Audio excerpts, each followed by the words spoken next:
कल कुछ बातें अपन लोगों ने अनर्थ दंड विरमण इस व्रत के विषय में की थी। अनर्थ का मतलब होता है कि हमारी आत्मा के लिए जो नुकसान कर सके, और अनर्थ का मतलब होता है निष्प्रयोजन। श्रावक श्राविका संसार में जीता है और वह अकेला तो जी नहीं सकता, उसका एक परिवार होता है। परिवार के साथ में भी कई जन जुड़े हुए होते हैं। श्रावक का एक अपना व्यापार धंधा होता है, व्यापार धंधे में भी कई जन जुड़े हुए होते हैं, संबंधी भी होते हैं, कई व्यापारी भी होते हैं, कई नौकर चाकर भी होते हैं, यानी कि अनेक व्यक्तियों से उसका संबंध रहता है और उसको सबसे संबंध निभाना पड़ता है। यदि वह खुद के लिए या अपने सगे संबंधी और अपनों के लिए, वैसे तो देखो सावध्य व्यापार श्रावक श्राविका के लिए मना ही है, परंतु यदि उसको विवशता से, पहले तो वह कोशिश करेगा उस चीज को टालने की, यदि नहीं टाल पाया तो फिर वह करेगा तो वो खुद के लिए, खुद के पारिवारिक जनों के लिए जिनके प्रति उसकी जिम्मेदारी है, उनके लिए अगर वो सावध्य व्यापार करता है तो वह अर्थदंड कहलाता है। परंतु कुछ जिनसे कर्म बंधते हैं, ऐसी कुछ चीजें हैं, मन वचन काया और कषाय,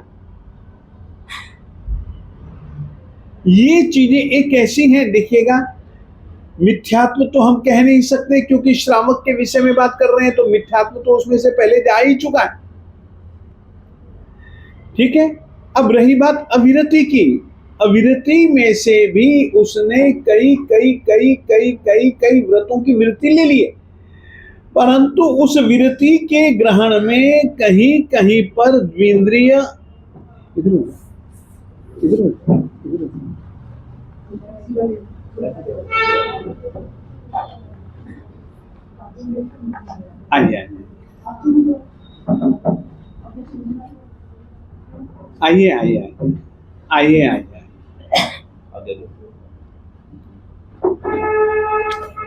आइए आओ मैं हूँ।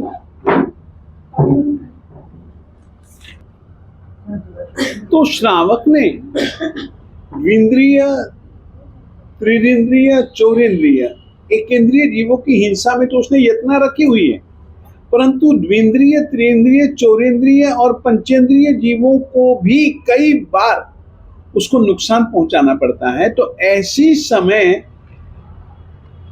यदि सार्थक है उसका कदम तो वह अर्थदंड है।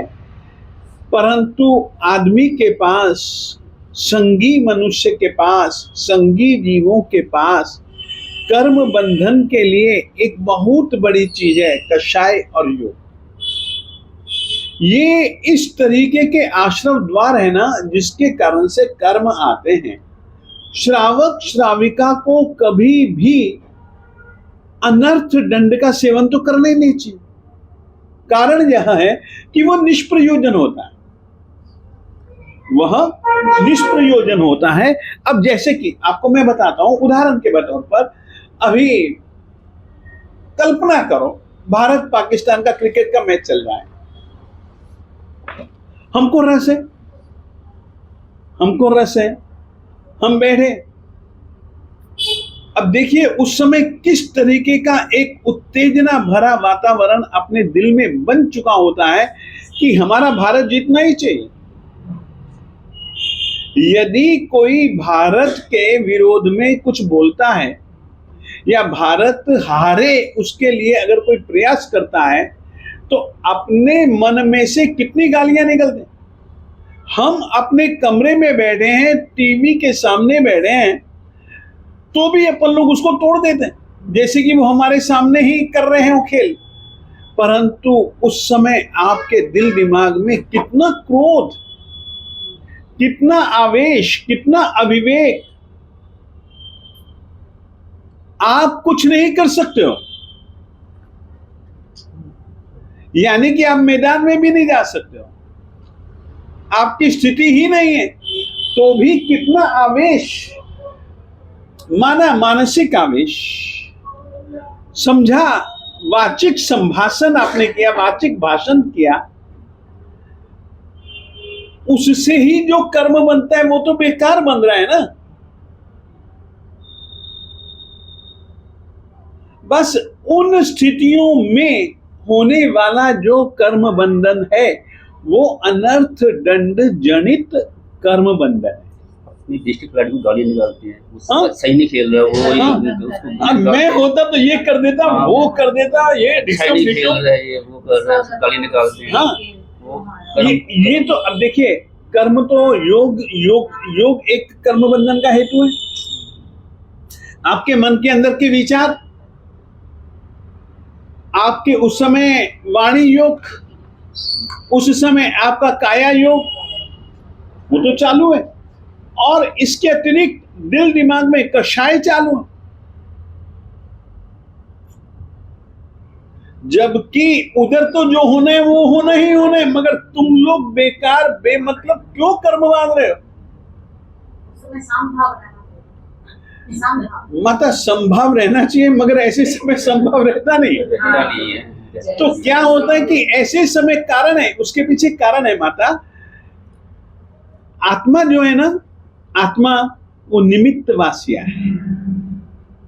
निमित्त को पाकर के उसके अंदर के संस्कार पैदा होते हैं। मिट्टी का तेल पड़ा है, उसमें ज्वलनशीलता है माना, परंतु जब तक कि आप माचिस की तिल्ली नहीं दिखाओगे, माचिस की तिल्ली नहीं दिखाओगे, तब तक कैसे आग प्रकट होगी? इसीलिए ही अपने यहां पर आगमों में हर किसी के साथ में ये सावधानी रखने के लिए कहा है कि भैया इन व्रतों का पालन करना हो तो व्रत जिससे खंडित हो ऐसे निमित्तों से भी बचो। तो अनर्थ दंड 4 प्रकार का, कितने प्रकार का? 4 प्रकार का। और वो 4 प्रकार का जो अनर्थ दंड है, उसमें से पहला अनर्थ दंड है अपध्यानाचरित। अपध्यानाचरित, इसकी चर्चा अपन सामान्य तौर पर कल कर चुके हैं, फिर भी मैं कहना चाहता हूं। ध्यान का मतलब है कि आपने कोई भी एक विषय लिया, एक संदर्भ लिया, एक वस्तु ली, उसके प्रति आप बिल्कुल तल्लीन हो गए। आपका चित्त वैसा, आपका मन वैसा, आपके चित्त में पैदा होने वाले अध्यवसाय भी वैसे, तो आप और वस्तु सब कुछ एक एक एक होता जा रहा है। तो तच्चित्ते तम्मने तल्ले से तदज्जवसीये, ये सब कुछ क्या है कि ध्यान की स्थिति है।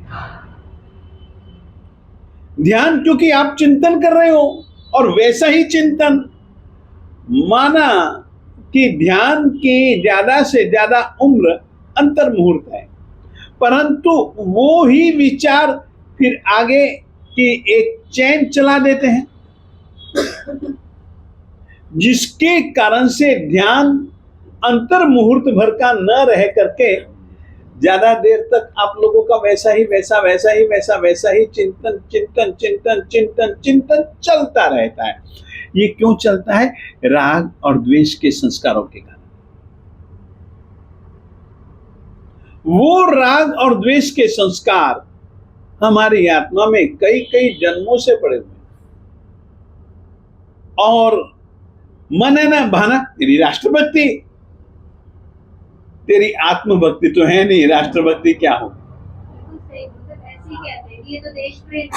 हाँ, मैं ये कह रहा हूं ना, हाँ बिल्कुल सही बात है, मैं मना नहीं कर रहा हूं, परंतु बात ऐसी है, ये लौकिक दृष्टि है। जो श्रावक श्राविका होगा ना, वो आत्मदृष्टि वाला होगा, वो बहिर्मुखी नहीं होगा, अंतर्मुखी होगा। श्रावक बहिर्मुखी नहीं होता, श्रावक अंतर्मुखी होता है। हाँ, अपनी आत्मा के हित की चिंता के साथ साथ वह पर के हित की चिंता करता है, मगर ये तो बिल्कुल साक्षात अनर्थ दंड है। क्यों करते हो? और यह जो अपध्यान है, बुरा ध्यान जो है, यह दो प्रकार का है, आर्त ध्यान और रौद्र ध्यान। आर्त, अगर हम राग तो रखेंगे, द्वेष ना रखें, लेकिन सिर्फ चाहेंगे कि हमारा देश जीते, तो क्या वो भी गलत है? नहीं, देखिएगा, एक मैं कई बार कह चुका हूं, ये तो शक्य नहीं है कि मेरी आंखों के सामने कोई रूप आए और मैं न देखूं। मेरी आंखों के सामने तो आया है तो दिखेगा। कानों के सामने शब्द आए और मैं उसमें न जुड़ूं, मुश्किल। गंध, रसना और स्पर्श का विषय, परंतु क्या कि रागत दोषा उजे तत्थ, राग और द्वेष के कारण से कर्म बंधन। आग्रह बुद्धि से नहीं, सिर्फ मन की भाव, शुद्ध भाव से कि हाँ हमारा देश जीते। शुद्ध भाव रहते ही नहीं ना। एक बारी महाराज ने कथा में बताया था ना, आप अगर किसी को सुंदर कह रहे हो तो उसके कंपैरेटिवली किसी को बुरा कह रहे हो तो वो भी कर्म बंधन है। तो ऐसे समय पर अपने को प्रतिक्रिया से बचना है। मन के अंदर भी प्रतिक्रिया पैदा नहीं होने देनी है, क्योंकि वह अपने लिए अपध्यान है। जैसे आज पल्लवी जी ने बोला, बहुत अच्छा, अंदर से बहुत अच्छा लगा, मैंने उसको बुला के भी अच्छा लगा, तो फिर वो क्या है? हाँ, ये आपने माता, अब आपने ये जो सवाल पूछा, इसका सीधा साधा सा मैं आपसे उत्तर पूछता हूं। उसने अच्छा बोला, उसने अच्छा क्या बोला, यानी कि उसने सच्चाई कही और आपके मन को वह सच्चाई अच्छी लगी, ठीक है, आपने उसको बुला करके शाबाशी दी, ठीक है, ये आपने उसने जो बोला उसकी अनुमोदना की। मैंने उसको गले भी लगाया। हाँ बहन, मैंने देखा, मैं क्या है कि चारों तरफ देखता रहता हूँ कि कहाँ क्या हो रहा है। मैं देखता रहता हूँ माता, मैं आपसे झूठ नहीं बोलूंगा। क्या है कि वक्तृत्व यदि अच्छा देना हो ना, तो सबसे पहले चक्षु मिलन चाहिए। दूसरे की जब हम आंखों में देख करके बोलते हैं ना, तो वो भी स्थिर होता है और वो भी स्थिर होता है, और प्रतिक्रिया तुरंत पता लग जाती है। आंखें एक ऐसी चीज है ना जो कि तुरंत प्रतिक्रिया, अच्छा नहीं लगेगा ना तो आप बोलोगे नहीं, परंतु आंखों से पता लग जाएगा कि इसको ये बात जच नहीं रही। चाहे राग हो चाहे द्वेष हो, आंखों से पता लग जाता है। हाँ, तो महाराज जी आपने भी बोला ना कि आपकी नेत्रों ने मेरे को मतलब जैसा समझा, आपने भी लाइन बोली आज। बिल्कुल सही बात। जैसे आपने पोषक में बताया था कि अपाय विजय करना चाहिए, वो धर्म ध्यान का है, पर आर्त ध्यान भी वही है। हेलो, देखिए, अपाय विचय में यदि आप विचार करोगे ना, तो उसमें तो बहुत बिल्कुल स्पष्ट है। अपाय, आपकी आत्मा का बुरा करने वाले कौन है? राग और द्वेष है, ठीक है। आप अपने जीवन में देखिएगा कि मैं कहां कहां राग द्वेष कर रहे हैं, किस निमित्त से कर रहे हैं, क्यों कर रही हूं। क्या ये के बिना नहीं चल सकता ना? इस तरीके से यदि हम विचार करते हैं, देखिएगा, एक बात मैं और कह देना चाहता हूं, ये व्रतों के अंतर्गत जितनी भी बातें कह रहा हूं या जितनी भी बातें आई हैं, वो सब आप स्वयं के ऊपर, स्वयं को आप केंद्र में रख करके विचारें।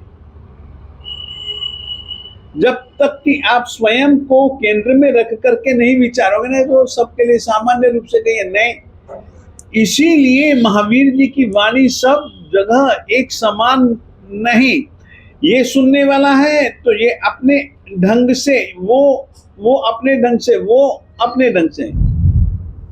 ये ही परमात्मा की वाणी थी, मगर लेते थे सब जन की वो मुझे कह रहे हैं, मेरे हित के लिए कह रहे हैं। ये एक स्पष्ट रूप से प्रतीति होनी चाहिए। तो इसमें अपद ध्यान में सबसे बुरी चीज आर्त ध्यान है। आर्त किसको कहते हैं मैं आपको बता देता हूं।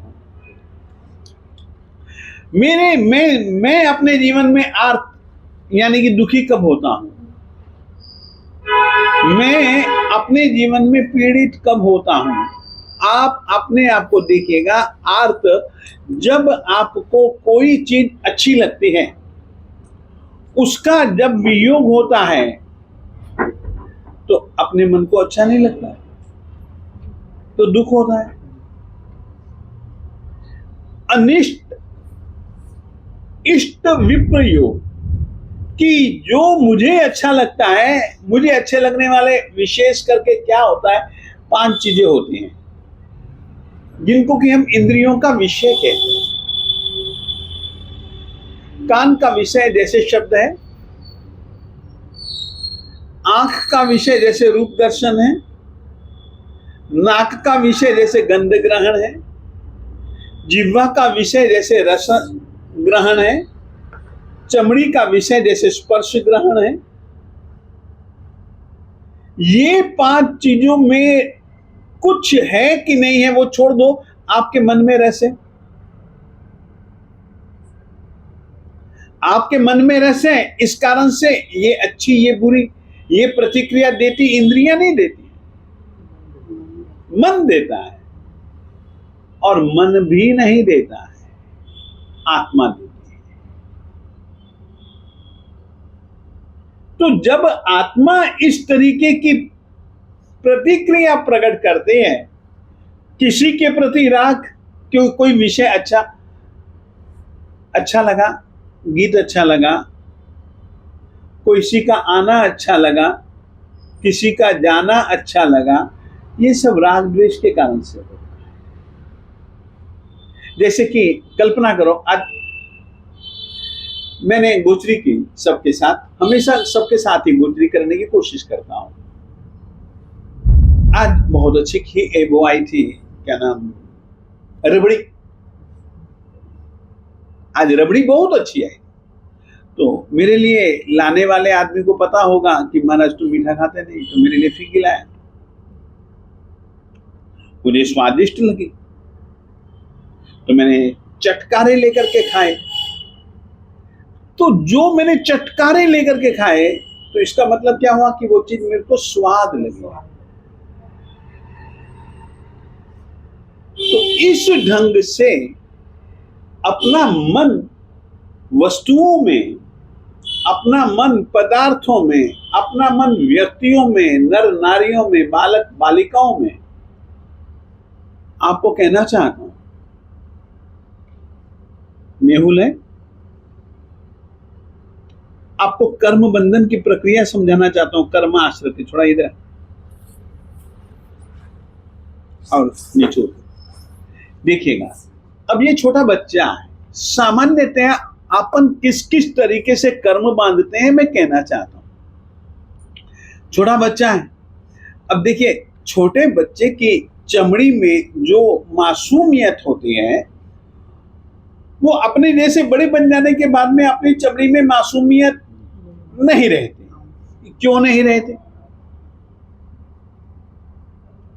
न रहने के पीछे कारण है कि हमारा मन कठोर है।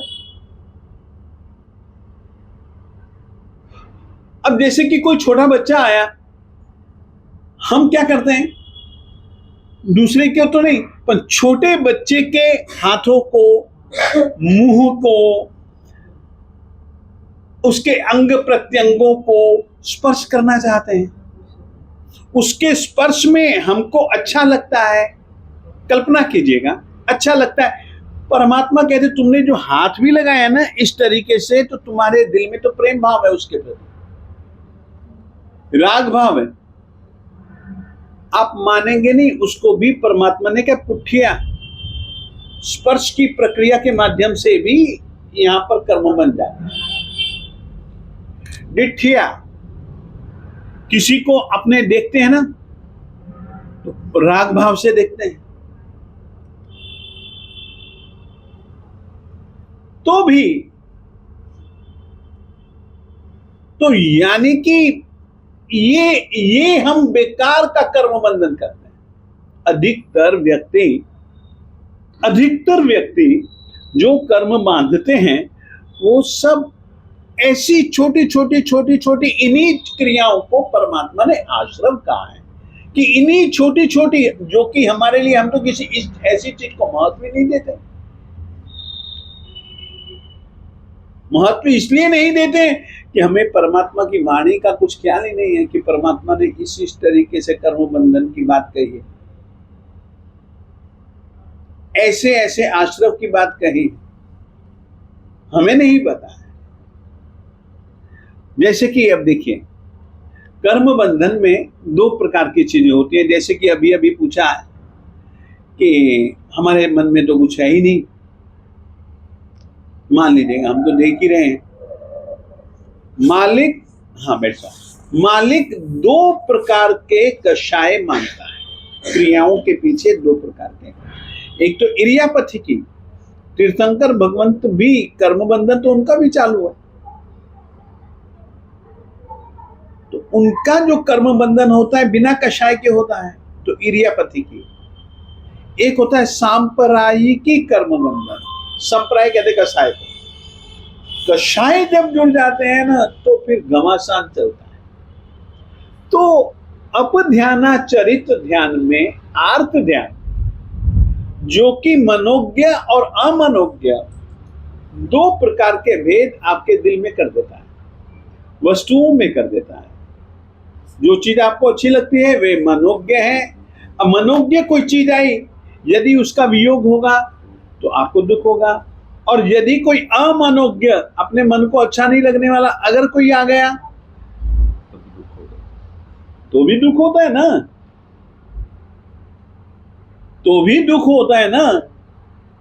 तो ये दुख, ये आर्त ध्यान से संबंध है। दुख की स्थिति में होने वाला, दुख के कारण जो चीजें आपके मन को नहीं भा रही, उसके कारण से होने वाला जो आपका कर्म बंधन है, वह अपध्यानाचरित। दो प्रकार के दुख समझ गए। अब तीसरे प्रकार का दुख, व्यक्ति की एक आदत समझ कर चलो, व्यक्ति के नहीं, मन की एक आदत समझ करके चलो। वो इतनी गंदी आदत है मन की, आप कल्पना नहीं कर सकते। 24 घंटे में से लगभग, ये तो मनोज्ञ अमनोज्ञ का तो चक्कर चलता ही चलता है, एक और चक्कर बहुत बुरा चलता है कि मैं बीमार ना पड़ जाऊं, ठंडी चल रही, मैं खिड़की बंद कर दो, सर्द गर्म हो जाएगा, उतरेगा नहीं फिर जल्दी, बुखार आ गया तो रोग चिंता। अभी जो व्यक्ति स्वस्थ है, स्वस्थता का आनंद नहीं मना रहा है। आप मन की ये आदत समझिए, अभी जो उसके पास में लाख रुपया है, लाख रुपया का सुख उसको नहीं आ रहा है, 1000 रुपया जो गंवा बैठा उसका दुख 24 घंटे है।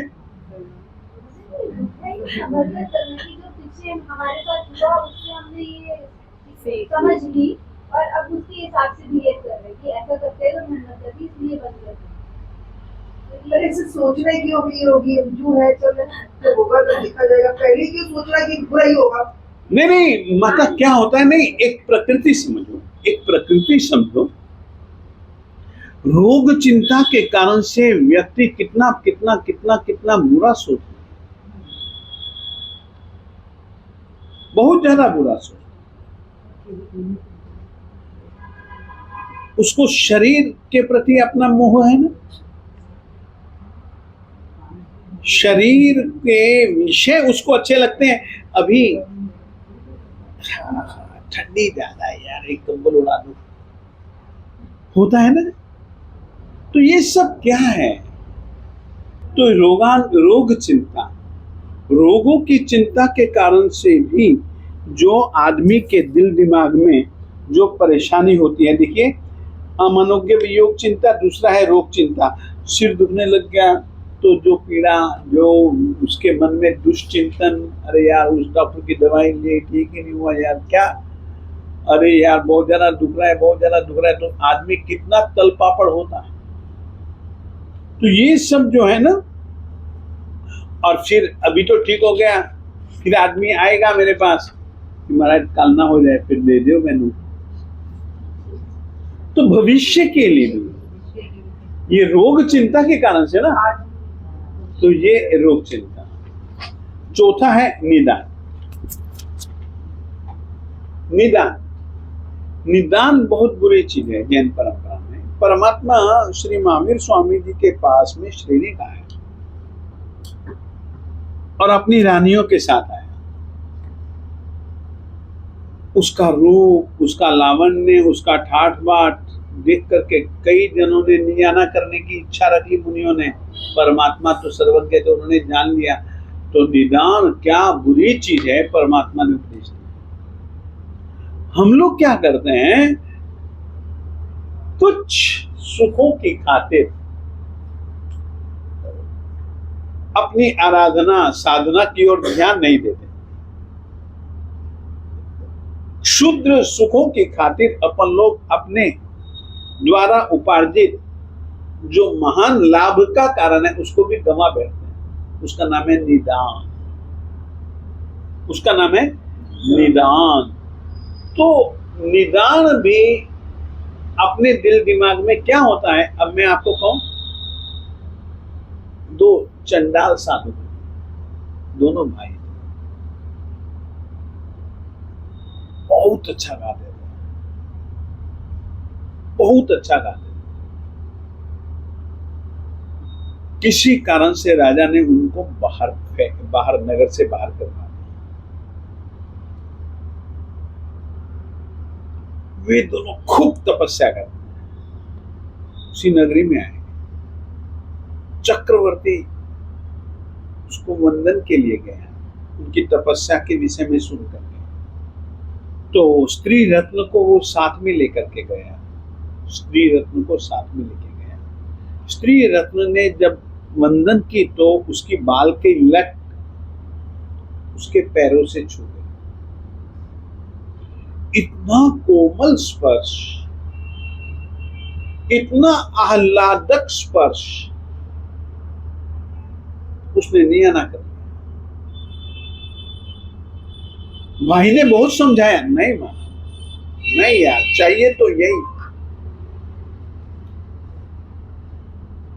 अगले भाव में बना वो चक्रवर्ती, मगर नियाने के कारण से। तो नियाने से जो उसने तप किया था, जो उसने संयम धर्म का, चारित्र धर्म का पालन किया था, उसको खो बैठा। तो भोग इच्छा, पांचों इंद्रियों के विषयों के भोग की इच्छा निदान का कारण है। तो इस कारण से वह भी परमात्मा ने मना किया है। ये आर्त ध्यान के 4 वेद मैंने आप लोगों को बता दिए, लिखा भी मैंने यही है, आप पढ़ सकते हो। अब आगे बढ़े रौद्र ध्यान के विषय में।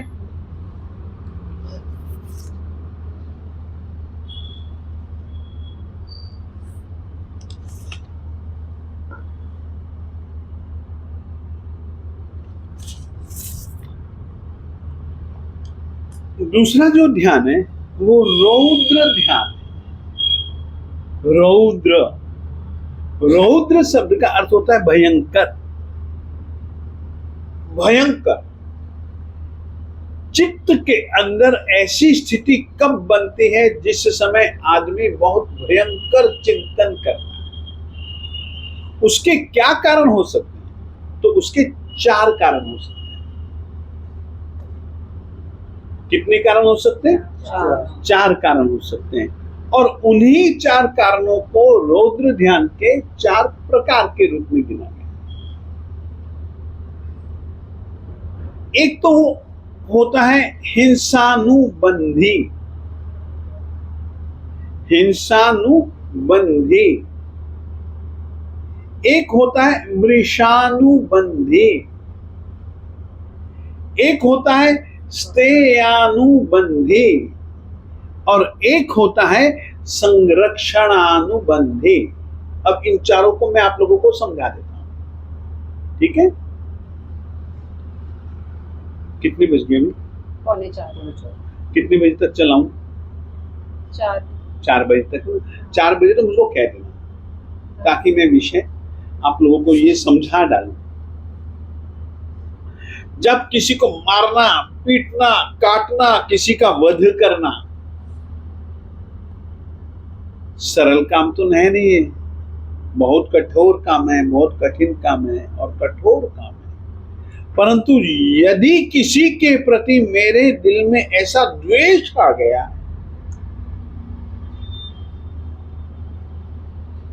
इसको साले को मारना नहीं, इसकी पीस देना है इसको।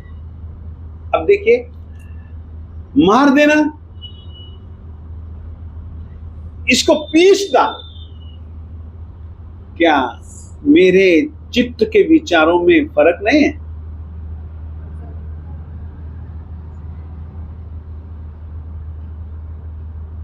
बहुत बड़ा अंतर है।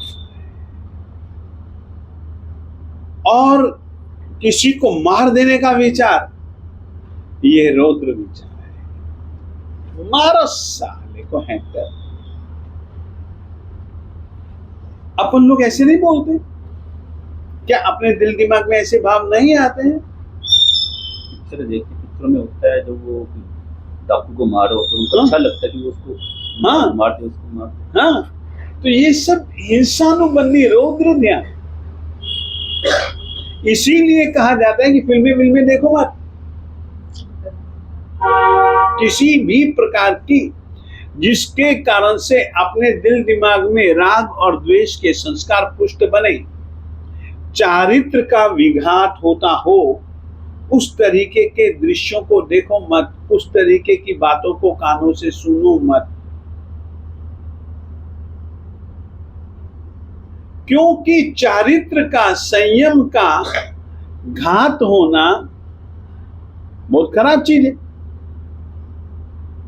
तो हिंसा, जबकि आप लोगों ने परमात्मा की साक्षी में नियम ले रखा है कि मैं मन, वाणी से, काया से हिंसा, द्विंद्रिय, त्रिंद्रिय, चौरिंद्रिय, पंचेंद्रिय। अब देखिए ना, आप फिल्में देखते हैं, आप खेल देखते हैं, आप कई प्रकार की कुश्तियां देखते हैं, कई प्रकार की फ्री स्टाइल इत्यादि कुश्तियां देखते हैं, नहीं देखते?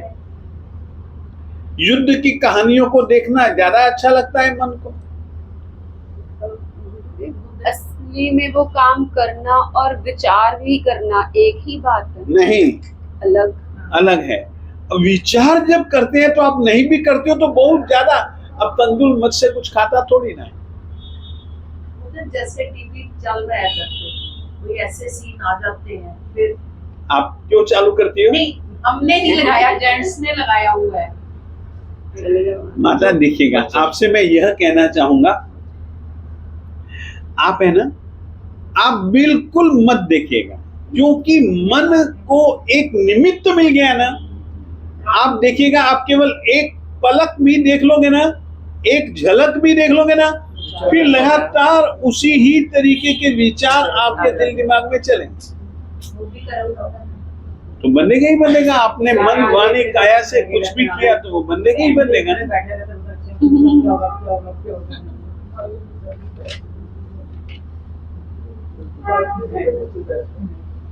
इस कारण से ये अनर्थ दंड है और निष्प्रयोजन है।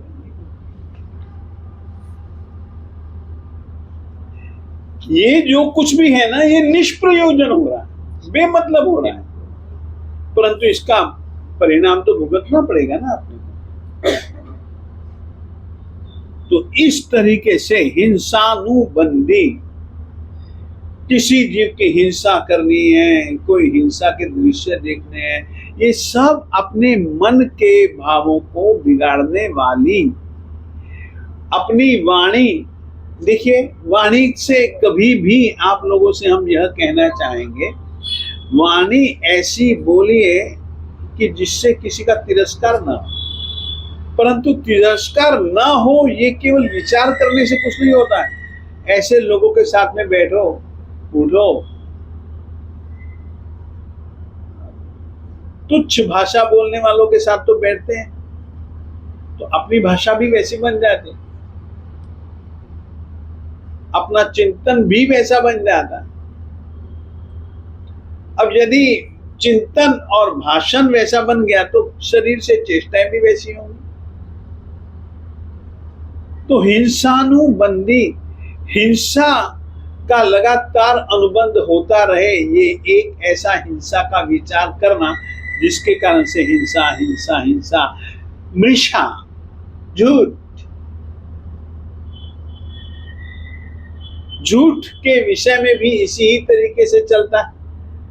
स्टे अनुबंधी, चोरी, यार आज तो अपने को रोटी तक नहीं मिली, चलो इस सेठ का पॉकेट मार ही कर डालें, और तो क्या।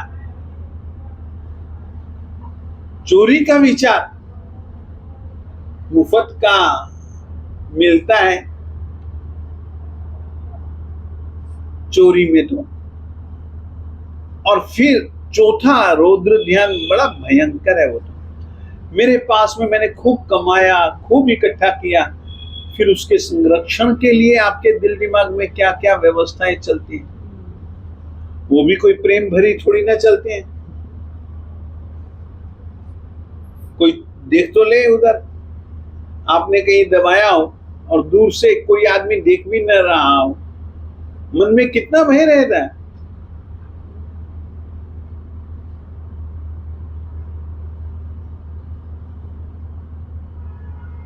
तो यानी कि ये रौद्र ध्यान है, हिंसा, मृषा, स्तेय और संरक्षण। बैठ गया अच्छे ढंग से। आप यदि ये पढ़ लोगे ना, आपको अपने आप समझ आ जाएगा। वो इसके बाद पहले तो क्या अपध्यानाचरित हो गया, अब आता है प्रमादाचरित, यही है ना।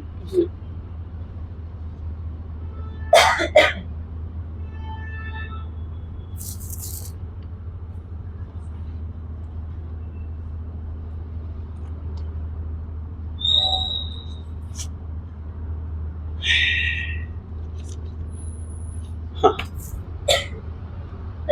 दूसरे प्रकार का अनर्थ दंड है, उसका नाम है प्रमादाचरित ध्यान। इसको आप लोगों को थोड़ा सा मेरी ओर ध्यान दीजिए। प्रमाद पूर्वक जो की जाने वाली वृत्तियां हैं, उनसे होने वाला कर्म बंधन प्रमाद जनित कर्म बंधन कहलाता है। प्रमाद को समझना पड़ेगा। सबसे भयंकर अगर कोई दोष है ना, तो वो प्रमाद है। हमने तो प्रमाद से केवल निद्रा को समझ रखा है, आलस्य को समझ रखा है, हम उसी को ही प्रमाद कहते हैं, परंतु ऐसा अर्थ नहीं है। प्रमाद का सीधा साधा सा मतलब है शुभ कार्य करने में उत्साह का न होना। जिनसे आपकी आत्मा का शुभ हो सकता है, वैसा न तो चिंतन, न वैसा स्वाध्याय और न वैसी प्रवृत्ति। संयोग मिले तुम लोगों को, शुभ कर लो, मगर प्रमाद ऐसी चीज है, हम शुभ के संयोग मिलते हैं तो भी नहीं कर पाते। तो शुभ प्रवृत्तियां न करना शक्ति है, सामर्थ्य है, समय है, सब अनुकूल संयोग हैं, परंतु प्रमाद ऐसा दोष है जिसके कारण से आदमी को जो करना चाहिए वो करता ही नहीं है। प्रमाद का सेवन करता है, जिसके कारण से कर्म बनता है। और आप लोग सोचो गणधर गौतम जैसे परम जागृत साधक, उनको भी परमात्मा बार बार कहते हैं कि समयम गोयम माप माया, गौतम एक समय भर भी तू प्रमाद मत कर, लगे रहे शुभ कार्यों में, लगे रहो संयम में, लगे रहो चारित्र पालन में।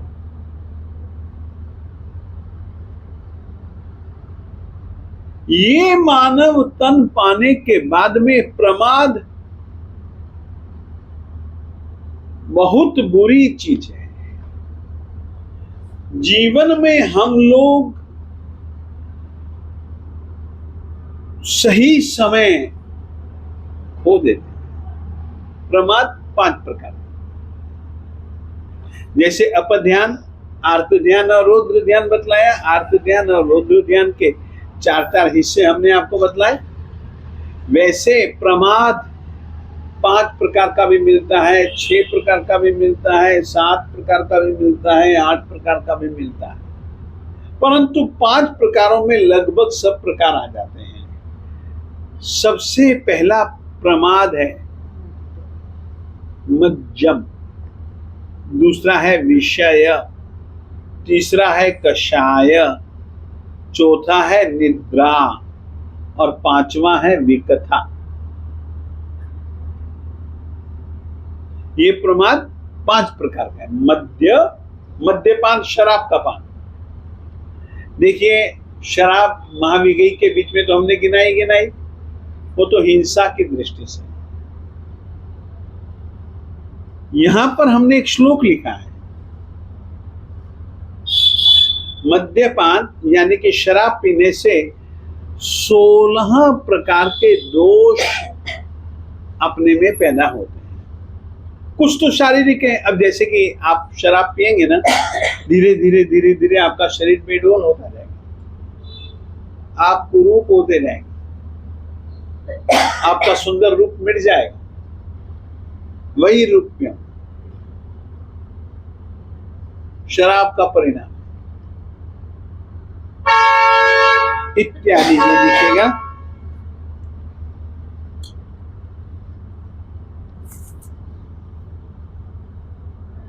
मद्य, शराब आदि नशीले पदार्थों का सेवन करना मद्य प्रमाद है। इससे शुभ परिणाम नष्ट होते हैं और अशुभ परिणाम पैदा होते हैं। शराब में जीवों की उत्पत्ति होने से जीव हिंसा का भी पाप लगता है। लज्जा, लक्ष्मी, बुद्धि, विवेक आदि गुणों का नाश तथा जीव हिंसा आदि मद्यपान से दोष प्रत्यक्ष ही दिखाई देते हैं तथा परलोक में यह प्रमाद दुर्गति में ले जाता है। अभी तो ये अपयश का कारण तो सामने ही है, परंतु परभव में जब अपन जाएंगे तो इस दोष के कारण से अपनी दुर्गति पक्की है।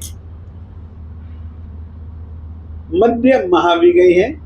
किसी ग्रंथकार ने शराब में निम्न दोष बताए हैं। मद्यपान से शरीर कुरूप और बेडोल बनता है। ये तो अपन लोग जान सकते हैं, देख सकते हैं। व्याधियां शरीर में घर कर जाते हैं, बीमारियां घर कर जाती, घर के लोग भी तिरस्कार करते हैं। कार्य का उचित समय हाथ से निकल जाता है। कार्य करने का उचित समय जो होता है वो हाथ से निकल जाता है। द्वेष उत्पन्न होता है। ज्ञान का नाश होता है। स्मृति और बुद्धि का नाश होता है। सज्जनों से जुदाई होती है। वाणी में कठोरता आ जाती है। नीच लोगों की सेवा करनी पड़ती है। कुल की हीनता होती है और शक्ति का ह्रास हो जाता है। सबसे ज्यादा खराब क्या चीज है? धर्म, अर्थ और काम, ये जो 3 पुरुषार्थ हैं, 4 पुरुषार्थ हैं कुल, धर्म, अर्थ, काम और मोक्ष। ये जो 4 पुरुषार्थ हैं, इनमें से मुख्य तो 2 ही पुरुषार्थ हैं। 2 साध्य हैं, 2 साधन हैं। धर्म चाहने वाले व्यक्ति के लिए मोक्ष साध्य है और मोक्ष की प्राप्ति करवाने वाला साधन कौन सा है? धर्म। सामान्य व्यक्ति के लिए काम वासना यह पुरुषार्थ है, साधन साध्य है, और उसका साधन क्या है? अर्थ। पैसा। तो धर्म, अर्थ और काम, इन तीनों के तीनों पुरुषार्थों की हानि होती है। तो ये मद्य यानी कि शराब पान से, नशीले पदार्थों के सेवन से ये दोष पैदा होते हैं और उस समय बुद्धि भी भ्रष्ट हो जाती है।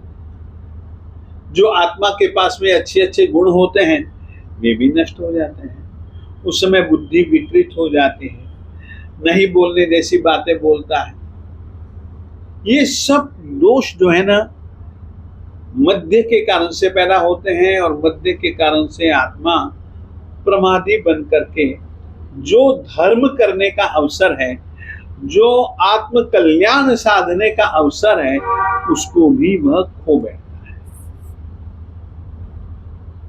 तो मैं आप लोगों से आज इतना ही रखता हूं, ठीक है। अगर जैसे शुभ कार्य करना हम चाहते हैं, कौन से? अगर हम चाहते हैं कि हम शुभ कार्य करें और हम उसमें दानवीर बने, तो क्या वह निदान में आएगा? नहीं, निदान में अत्यधिक आपकी आसक्ति झलकती है।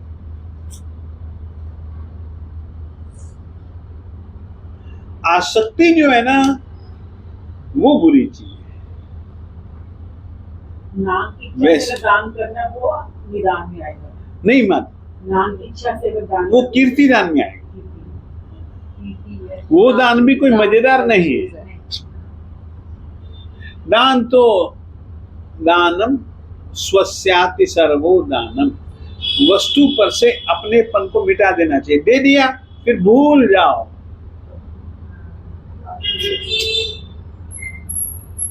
पर उपकार के लिए दी गई वस्तु बिल्कुल भूल जानी चाहिए। स्मृति पटल से भी निकाल दो। हाँ, हमारी स्मृति पटल में तो रहना ही नहीं चाहिए कि मैंने कुछ किया था। याद नहीं रहा है तो मेरे को बस कुछ नहीं पता। कोई भी आप उपकार का काम करो, अच्छा भलाई का काम करो, कभी भी मुख से बोलो ही मत, चुपचाप करके काम खत्म करो। गुप्त करके भी उसको ध्यान नहीं रखो कि मैंने गुप्त भी किया है। नहीं नहीं, भूल जाओ ना, आपने तो पता ही नहीं कुछ। ये ध्यान रखो। नाम नहीं देना चाहिए अगर कभी भी हमें। किसको? नाम नहीं लेना। नहीं लिखवाना चाहिए। मैं तो नहीं चाहूंगा।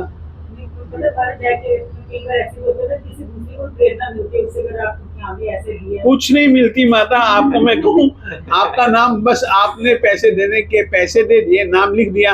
अरे आपको फुर्सत नहीं है अपना नाम लिख देंगे, दूसरे की तो क्या अपेक्षा रखते पर हैं। कुछ लोग कहते हैं जैसे कि मैं तो देखता हूँ माता, क्योंकि देखिए मैं तो ऐसे स्थानों से बहुत बंधा हुआ हूँ, अम्बाला में भी बंधा हुआ हूँ, तेओस्त्रा में भी बंधा हुआ हूँ। मैंने कहा कि भैया नाम पढ़ करके जाना, अपना तुम्हारा नाम लिख दिया है। नहीं लिखा होता है तो शिकायत आती है। अब लिखा हुआ आता है तो मैं एक बार देख लिया तो बड़ी मुश्किल से वो भी एक बार देखते हैं। तो गुरुदेव जैसे वो नाम को सिर्फ कहीं पंखे पर लिखा है, कहीं कूलर पर लिखा है, तो उससे ज्ञानावर्णीय जमीन पर लिख देते हैं। तो ज्ञानावर्णीय कर्म का बंध होता है ना उससे। गुरुदेव, पर कुछ लोग सोचते हैं कि आगे आने वाले जनरेशन को ध्यान रहेगा कि तुमने काम किया तो आगे जुड़े रहेंगे, ऐसा कुछ नहीं, पर हमारी जो प्रतिमा ये तो पैसे खटने के तरीके हैं। हमारी प्रतिमा के नीचे भी लिखा जाता है। प्रतिमा के नीचे लिखा जाता है वो माता एक इतिहास की दृष्टि से। इतिहास। पाकिस्तान में भी जो मंदिर जी के वहाँ ऊपर लिखे हैं तो इतिहास एक इतिहास की दृष्टि से होता है उसका उपयोग, नहीं तो वैसे किसका इतिहास रहा है। अगर दान देने वाला बोले ना मैं देता थी, फिर वो और कुछ नहीं, परंतु इससे आसक्ति झलकती। ठीक। श्री वल्लभ गुरु के चरणों में